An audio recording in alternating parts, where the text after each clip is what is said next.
Welcome to Kilyawan Farm Restaurant. Very nice. Oh, you have Dora, ano yun? Pangalan nung Bora the Explorer ba? Hindi yung lalaki. Bogart. Si Bogart. We have here Bogart. Amazing.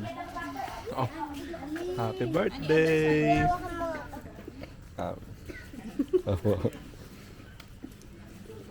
Very nice. Ang ganda naman din eh.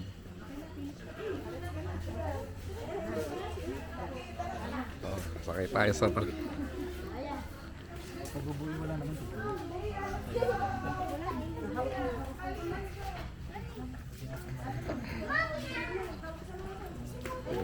ano po? Sasakay kami ng tractor.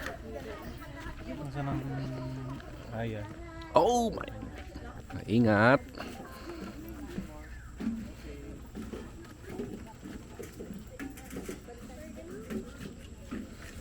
Natakot naman yan. Ang laki ng gulong. Ayan. Wag po masyado mabilis ha. Apo. Mga 100 lang.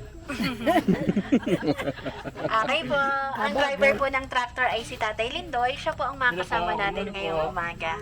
Okay, good Hold morning. on everyone. Morning. Happy birthday! Villa Vicenta has various fruit trees, plants, and vegetables. But there are three main produce: cacao, golden queen, mango, and bamboo. Those are the cacao trees po. Uy, kakao. Nandun po sir, mas marami ng tayo. There are 1,000 cacao trees planted in this property. The variety of moles are BR25. The buds are reddish while still young and turns into yellow as it matures. As a banana leaves. Ilalagay po natin ang cacao fruit. Kapag po ito ay puno na, i-cover po natin ang banana leaves, malinis sa basahan ng plastic po. After 1 week, kung nawapansin po kayong kata sa timba, ito po ay pwedeng maging cacao suka. Kapag po nilagyan ng yeast, pwede po siyang maging cacao wine. Yun naman po ang drying area. Ininadry po ito ng cacao beans ng 1 linggo hanggang 2 linggo. At kapag po ito ay tiyo na, ito po yung sinasamad, ginigiling hanggang sa maging chocolate and tableya po.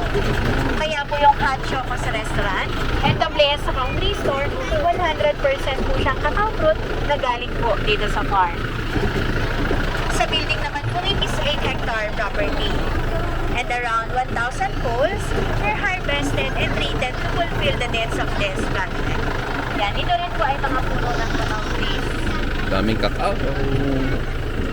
Hold on everyone! Kasama po ito sa trail!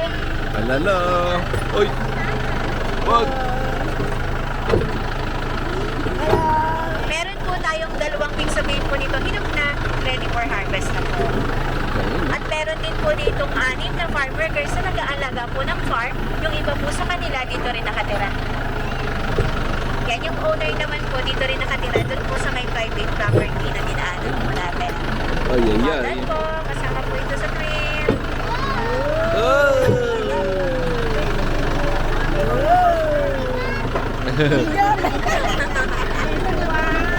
Meron po kayong makikita mga dwarf coconut or matataas na coconut. Once po na may harvest kami, ito po ay sinaserve namin sa restaurant, fresh po po. And sa atin naman pong kakao, wala tayong tapon. Yung beans po, ginagawa namin chocolate or tableya. Yung cover po ng kakao, ina-dry, ina-grind. Ito po ang ginagawa at ginagamit din po namin fertilizer dito po sa farm. Kaya po meron kayong makikita mga color black po na nakalagay. Yan na po yung mga fertilizer ng kakao din po ang ginamit namin. Alas po! Uy, liliko! Uy! Oh, nalagitik eh! Laki po niya. Ito naman po ang bamboo lane or bamboo orchard. Everyone, pagpasok po, build a shelter po. Baba din po tayo sa dulo. Pwede po tayo mag-take ng pictures. Pwede din po kayong umakyat sa tractor para magpa-picture. Yay! Lamig. Pagkakalamig.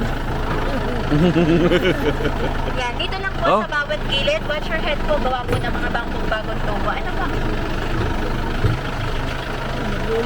Oh, ang sarap din ay.